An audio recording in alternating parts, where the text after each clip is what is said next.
Good afternoon, guys. Dito pala kami sa bayan ng Sabang.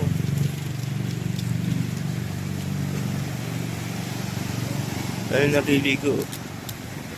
Kaso medyo malakas ng alon. Tinatayo na marker ng Philippine ng surfing.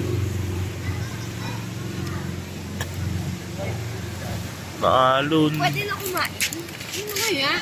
Tanuin mo kung gawa na yung sisig. Ay, ano? Malo.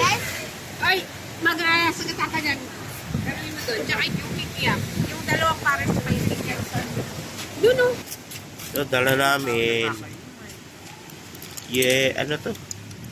Yelo na nilagyan ng gatas.